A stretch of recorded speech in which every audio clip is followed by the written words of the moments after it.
Hello there folks, told ya there was going to be a Star Wars review sometime. I mean, the only reason there wasn't is simply because I was too lazy to do so. You know, how I really didn't like the OG Star Wars, A New Hope for people who probably grew up with the prequels already being out, or during that period. Believe me, I was one of them. Also, before we begin, I'd like to sincerely thank people who decided to sit through the philosophy video, and decided not to feed the data by hitting a dislike. Hopefully we all became a little smarter through that. Oh, nowadays we are all stupid idiots who won't shut the fuck up about things. But I am a channel who does it ironically. To make fun of people who do it for real, actual reasons. Remember last time, when I mentioned how big Star Wars is, that I was actually proud of people who either have never heard of it, or actually managed to dislike all of it. Over a period of 5 months and a half, turns out Sober was the guy we were looking for. Yes, this is pointless shitpost padding, but what is or isn't a shitpost is really subjective anyway, like almost a lot of things in life, so don't worry about it. Empire Strikes Back, or the second movie to be released, or the fifth movie chronologically, or the third aired piece of Star Wars media after the original and the holiday special, is considered the greatest Star Wars movie of all time by a vast majority of people. Those reasons being more special effects, the lightsaber duels look a lot better, to unexpected twists and Boba Fett.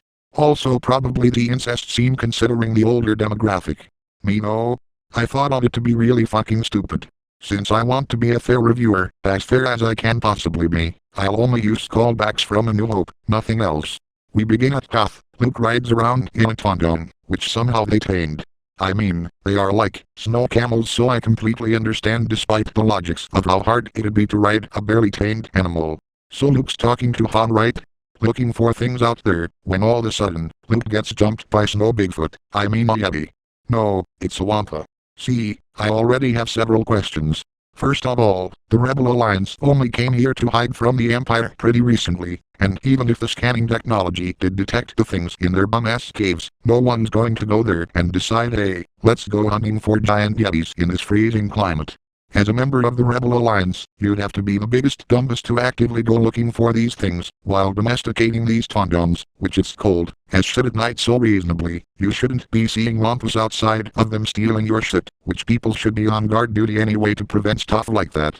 Second, who the fuck decided in the name Wampa? That sounds stupid. Like, I get Tondon, because they do the Tondon, but what does fucking Wampa have anything to do with a giant Yeti creature that hangs loop like a pig in a slaughterhouse? Yes, I did just fist of the North Star reference, don't it me? Did someone go right up to one, accidentally get sat on, made a womp sound, and then immediately got ripped apart?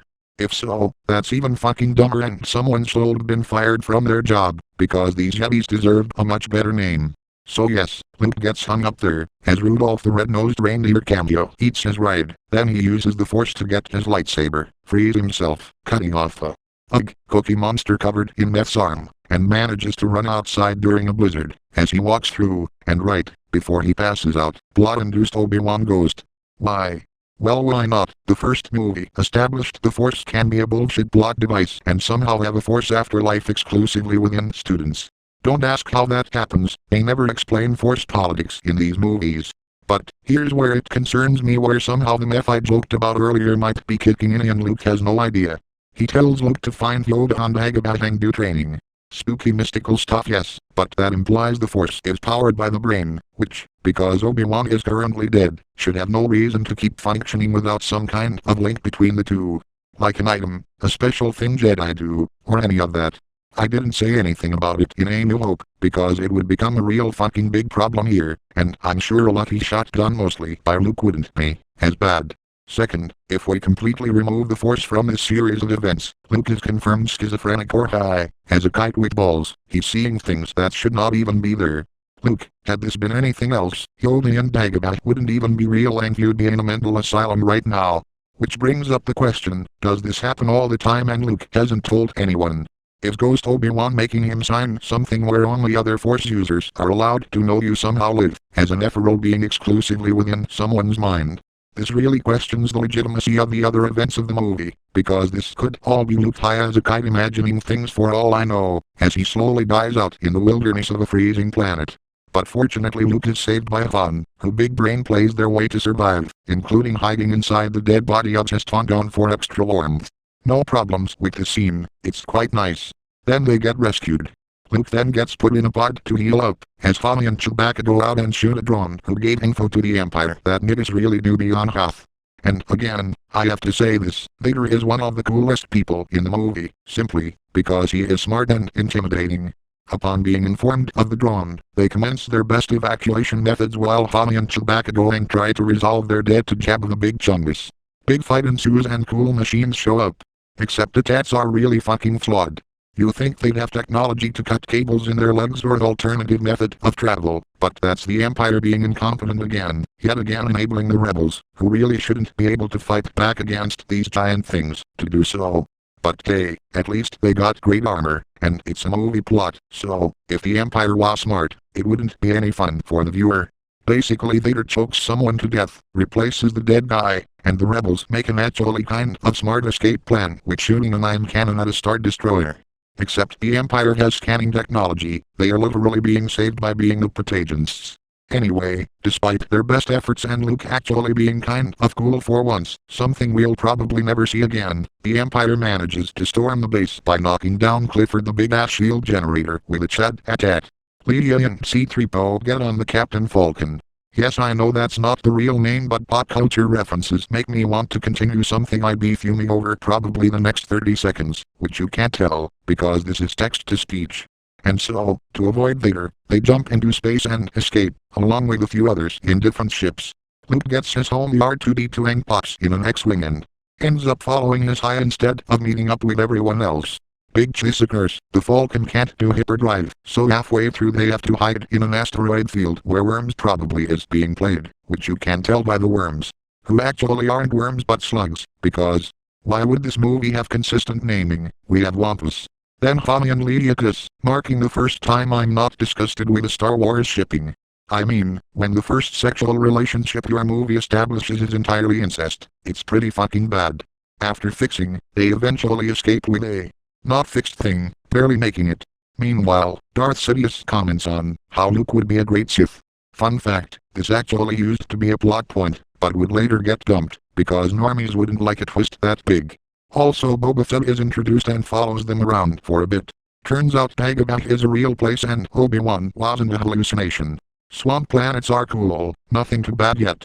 But the moment Yoda comes in, I just appease this fucking character.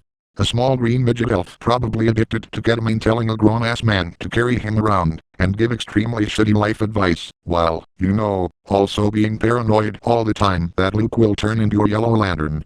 For people who don't understand the vast lore of Detective Comics, Yellow Ring pops run in racism fuel.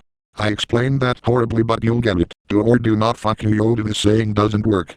I guess Luke feels the same way too, because the moment Yoda tells him not to bring a weapon into the cave, he does it anyway, because honestly anyone would do it just to spite Yoda, if you were anything but a Jedi. Like, you look at Obi-Wan and Yoda, the only two Jedi you know of so far, and if you become a Jedi, you're going to be mediocre and harassing people either when you die, or while you're still alive. Like, no wonder there's always Sith, because niggas be tired of Jedi bullshit. Luke sees a vision that is cool and tells the future. Yep, still hammering in that plot point that'll be forgotten later. So, in order to find repairs, the Falcon pulls up at Beskar, specifically Cloud City, where they meet Lando to fix their ship. Only for a day later to be betrayed, because the Empire did something smart, before they arrived. Also, Vader's there so it's not like they have a fighting chance. Then Han gets frozen in stone. Totally not like I expected that to happen, seriously, what did Han expect? Tax evasion catches up to people no matter how little you didn't pay. Just before, Luke does cool lifting with force, because logic error. I don't know, a logic error could be subject to logic errors, but I guess it's more stable than video game code, which I do have to give it credit for despite how much of a cunt explanation that was. When all of a sudden, Luke has vision. Yoda and Obi-Wan are all like, no, you aren't ready yet, if you save your friends everything will be destroyed. You can't 1v1 Vader. Well, yes, I'm sure Luke fucking knows that, guys, thanks for being downers, God. So, after Luke comes to save the day and tries to save Han but Chad Pew Pew drives him away, Vader and him have epic fight, after Luke gets epic troll baited where Luke eventually loses and Vader forgets that chopping off your son's hand with a lightsaber isn't going to make them believe you that you're their father. Seriously Vader, you could've, like, chatted to Luke about it before the fight. Did you not want to be peer pressured, is that it? Understandably, Luke tries to kill himself, because he ain't joining the dark side.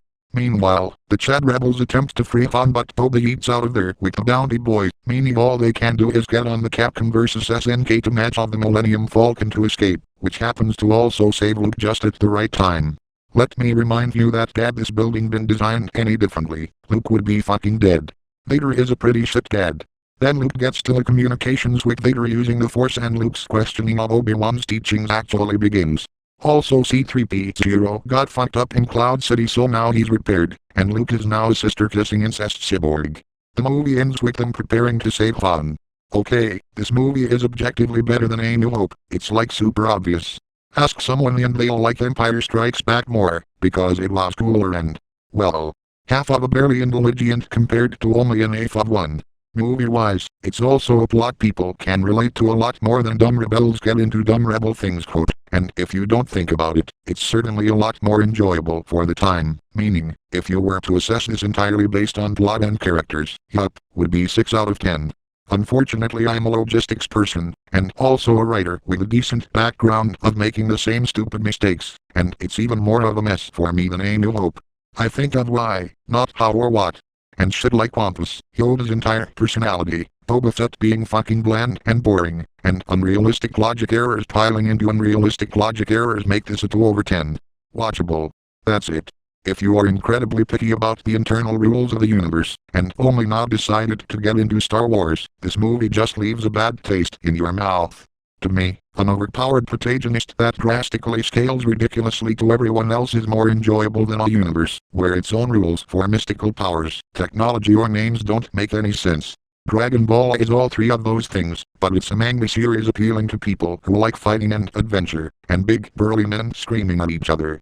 The logistics were never the focus. Star Wars is a story-based American movie series in the science fiction space opera genre, where logistics and plot matter a lot more than fights, so I just can't give it the same treatment.